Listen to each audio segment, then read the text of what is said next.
on a weekend night in the Las Vegas street.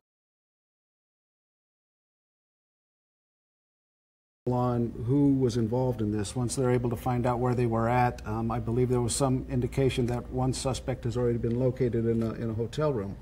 So they'll be able to get a lot of information from that. And once they're able to gather this information, talk to witnesses, you know, it's so early. I don't know that anybody wants to use the T word at this point, right, but it's certainly looking like it's got that potential just because of the coordination of this.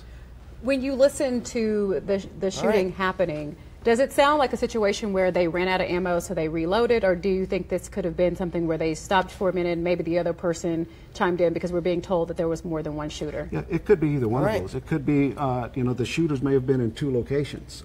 They could have been right next to each other in the same position, and one of them was shooting and the other one took over when magazines ran out of ammunition and they had to change magazines, and then they started shooting again. It's really hard to say at this point, but the information that we have is that it was at least one shooter, possibly more, and then there's just been a bunch of false reports coming in as we've been watching this of active shooter situations occurring up and down the Strip, and they've all turned out to be false. So there's something to be thought of right there, because why would somebody do that, you know? Yeah. Well, to that point, you know, when you have a situation like this, no matter how much you prepare for it, people are literally running for their lives, and you see it there, the pandemonium, they're going every which way. I know that police prepare for these type of things, but what can you really do when you have that many people in an open setting like that and literally just trying to get out as fast as they can? Well, you know, the very first response that the officers are going to have is to try to get to where the active shooter is at, and try and locate the injured people and see how badly they're injured, and get them out of there and get the rest of the people into a location of safety. But at the same time, you can't spend a great deal of time when you're responding to make sure that people are getting safe, because you have to get to where that shooter is. Phil, give us an idea of what's happening at this point. It's about an hour and 15 minutes or so after those initial shots were fired. Would it still be considered an active situation? I mean, this is going to go on for some time. Yeah, it will go on for many, many, many hours. What they're doing right now is just making sure that everything is secured at the Mandalay Bay, making sure that there's no areas that haven't been checked. If there is, in fact, one dead shooter in a room, then they'll be checking that immediate area, get all the information they can on this person, and then gather intelligence as to who he is, why he was there, when did he check in, did he have room service, anything like that. So they're going to go floor by floor, room by room, just to clear that entire hotel, and that's going to take some time to do that. This happened at 10:30, the last song of the Jason Aldean concert, right across from Mandalay Bay, in that open area where they have outdoor concerts, bullets flying from above. 2 waves of bullets. You know, we are reminded that in some of the attacks that we've seen overseas, the Bataclan concert venue, it was at the end of the night. We saw attacks outside of an airport elsewhere in Europe where they waited for people to run out, position themselves for the exit, and that is where it happened. And Phil, we've been on the air and we've been talking to a lot of people who've been calling in, and one of them, our own News 3 staffer, Shella, who said as she ran out, Metro was running in and others were running in, but bullets were ricocheting at people's feet and people were falling at her side. As LaToya reiterated earlier in this broadcast, she said, I knew if I didn't run then, I would just be one of the others. Yeah, you know, and what a horrible situation for those people to be in. The one thing that I find curious that would give me an indication that it may not be terrorism is that the shooters were so far away from where the victims were. You know, generally what you see in a terror situation like that is they just blend right in with the crowd and either detonate their own vests that they use to kill people with, or they just start shooting randomly, very close range. So the fact that this shooter or shooters was several yards away, that kind of got me wondering if this turns out to be an act of terror.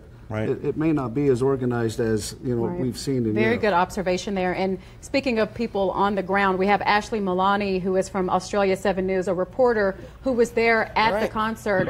Go ahead and tell us, Ashley, when did you realize that something was going wrong? Yeah, good evening, guys. I'll just clarify. We were staying in the Mandalay Bay Hotel overlooking the concert, and I was staying on the 27th floor. So was in bed and heard the sound of this gunfire that woke me up. And it was just this thundering volley of gunshots that we could hear, extremely loud, echoing across the Vegas Strip. So we quickly evacuated. We went down to the lobby, and it was just chaos in the lobby at the Mandalay Bay Hotel. They had a difficult decision to make. Do they keep us in the lobby where they know there is an active shooter, or do they send us out onto the street where he's firing? So there was a lot of confusion, a lot of panic at the time. We've since learned that gunman had shot through the window. I've heard that he may have been on the 20th floor, which might have explained why it was so there was loud. a gunman, two guys and robbed. like with other reports, it was just continuous gunfire. The crowd. Tell us about the crowd. You know, Jason Aldean is known as a family entertainer. Who did you see in the crowd? Give us a makeup of the crowd. Families, we would presume?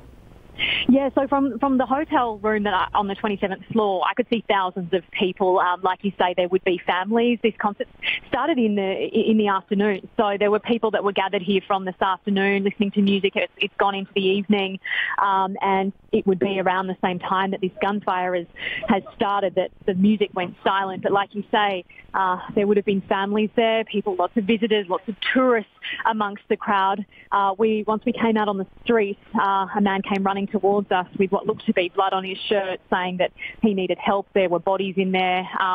You know, he seemed quite frantic at the time.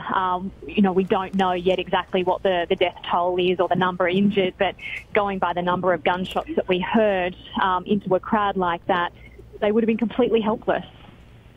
All right, Ashley Mullaney from Australia News. We appreciate your input there, and you mentioned we don't know the numbers. We certainly don't at this point. This is something that is obviously fluid as well.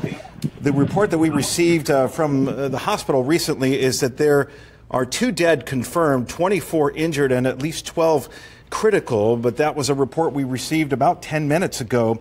1 suspect is deceased, and we know that among the victims is a police officer, a Metro officer who we believe was shot in the neck and transported to UMC. This was immediately following that initial round of gunfire. And we want to let you know, if you have a way to text message somebody down on the Strip, Facebook has now launched a crisis response page, and they're telling everybody, please get on that crisis response page. If you have your mobile phone with you, let your family know that you're safe. Just check in on the Las Vegas Strip, say you're safe. Antonio Castellan is down there right now. News 3's Antonio Castellan. And Antonio, what do you